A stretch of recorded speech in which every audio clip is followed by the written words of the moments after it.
I don't know about you, but February to me is like the hardest month to get through as a gardener because winter is coming to an end, but it's still too early to be able to get out in your garden and do anything. So I thought that I'd make a really cool video with some quick wins that you can have in your garden without needing to get out into your garden. My name is Amy. I'm from prettypurpledoor.com, where I help home gardeners create landscapes that are uniquely you. The first quick win that I think you can get in your garden for the coming season is to think about how your garden was last season. I call it garden retrospection, but it's just basically the idea that, as in life, things in your garden won't always go as planned. So just take a few minutes to write down what went well in your garden last year and what didn't go so well, and try to think of ways that you can sort of fix that or stop it from happening again, or what you would do differently.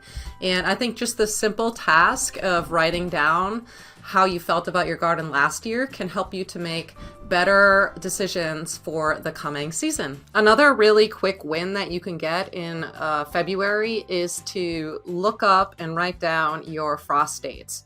So the very last date that it will freeze in your particular location, and then the first frost of the year, which would be later in the fall. And luckily for us, it's really easy.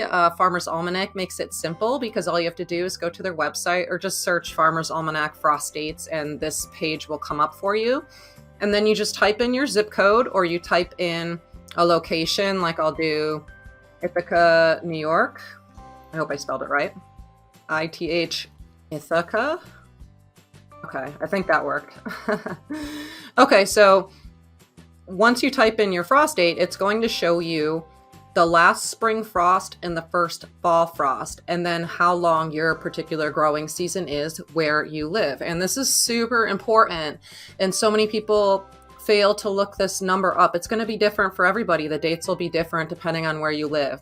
So if you know that you live in Ithaca, New York, the last spring frost is predicted to be May 21st. So that means that you shouldn't be planting any of your plants outside before May 21st. I actually wait another 2 weeks beyond that frost date, just so I'm sure that my plants aren't going to succumb to this frost. If you do decide to plant on May 21st, you just have to watch the weather. If it goes below 32, you're going to have to cover all of your plants. The last spring frost date will tell you so much. It'll tell you when you can plant, but it also can give you an idea of when you need to start seeds indoors. So if you want to put them outside on May 21st so that your vegetable garden or your flower garden can start growing outside, then you can count back from that last spring frost date, however many weeks it will take for your seeds to germinate indoors. And from there, you can start planning about what you're going to do in February, March, and April, all the way until May. The last frost date, I always call it the last frost date, but it's really the first fall frost date.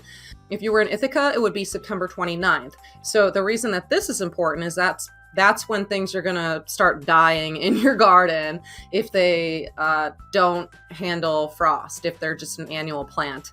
And it also helps you because your plants are going to need to be established by that date. So if you want to plant any new trees, shrubs, perennials, anything like that, it's a really good idea to give them at least 6 to 8 weeks prior to that first fall frost so that they can grow and establish roots and everything. Fall is an excellent time to plant. I find it even better time to plant than the spring, but either way, it's good. Just make sure that you know these dates so that you're giving your plants enough time to establish before it gets too cold. And then the growing season is also super helpful. So when you're looking up seed packets and things like that, it's going to tell you how long a particular plant will take to bloom, or how long before you can harvest your beans and things like that. So you can start to plan, and you can figure out if you can plant more than one succession or how long you have in your season to be able to grow your food and your flowers. Another really great way to get a quick win in February is to think of a big goal that you want to achieve this year in your garden, whether it's putting in a new patio, building a vegetable garden, making a cutting garden, fencing the property, whatever that big goal is, thinking about it and dreaming about it right now while it's still cold out is not only going to get you excited for the growing season, but it's also going to make sure that you get that thing done. So I have this worksheet that I use, and I just put my giant goal on the top of it, and then I describe the goal in detail, why it's important to me, why do I want to get this thing done, is it time sensitive or is it not time sensitive, and then I just put down a few steps that I need to take to accomplish the goal. So if I were to plan a patio project, for example, some of my tasks might be to figure out where I want to put the patio, what type of hardscape material do I want to use? Is the ground level in that area? I can do some furniture shopping and look at all the cool options that I have available. I might be able to calculate how much brick or stone I need and all of the other pieces. Do I need to hire a contractor or not? All of these different things go into that one singular project, even if you're DIYing it and doing it yourself, you still have a lot of different steps that you'll need to take.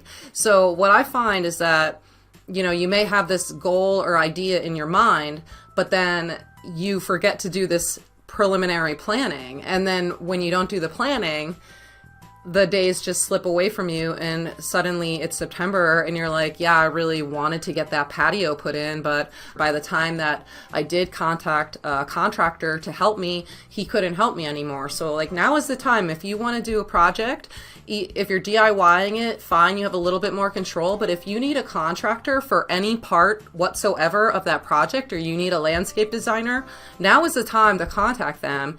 In February, in March, they start to get really busy. They start to book out. By the time you contact them in April, you're going to be lucky if you can get them to come by August or September. So now is the time to start planning. It's also really fun. Like, make a Pinterest board, go on house.com, look at some options, start to plan out the project.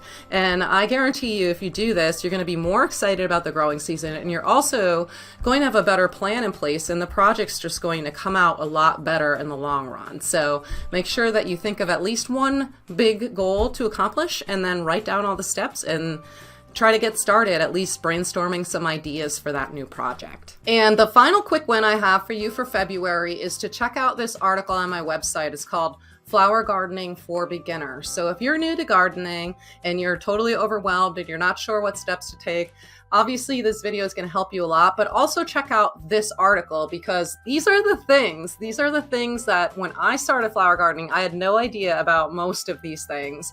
And it cost me years and years of trial and error to figure these out. So I decided I'm just going to make an article, tell everybody all of the things that I wish that I knew when I started flower gardening, and hopefully I can shave some of those years off of your learning curve here.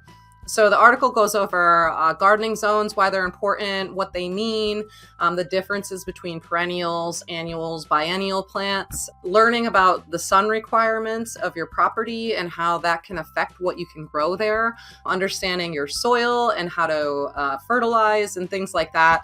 And it goes all the way into plant spacing, because I see this is like a mistake that I definitely made, and I see it happening all the time with a lot of my students and locally around my neighborhood, planting and how far away to space things. Either people have so much space between their plants that you could fit like an entire continent between them, or they have them planted so close to the house, or they're overgrowing over their windows. So learning a little bit about how to space your plants properly is super helpful.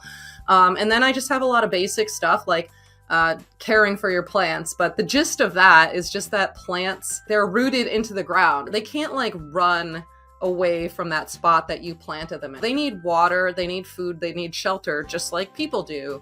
And as a gardener, you're the one that has to provide all of those things for the plant. So doing that research beforehand, before you pick a plant, and then making sure that you can give your plant what it needs, it's going to save you so much trouble in the long run trying to grow things that you really don't have the right conditions for or the time for. Very lastly, in this article, I just have like a complete step-by-step for how to plant your first plant in your bare garden. Like you've never started before, you don't know what tools to use, you don't know what to do, how to dig the hole, what to put in the hole, how deep the hole should be. All of that is in this article too, so make sure you check that out. So I hope that you'll take these quick wins and implement them in your own garden, whether you do them one at a time, once a week, or you just go through all of them in one day. I think it's a really great exercise. If you do need more help than what I'm offering right here in this video, I do have a course, an online course that'll help you to plant and design a 4-season garden bed from start to finish, and how to figure out what things are blooming and when they're blooming and how to make it look good and picking colors and all of that great stuff.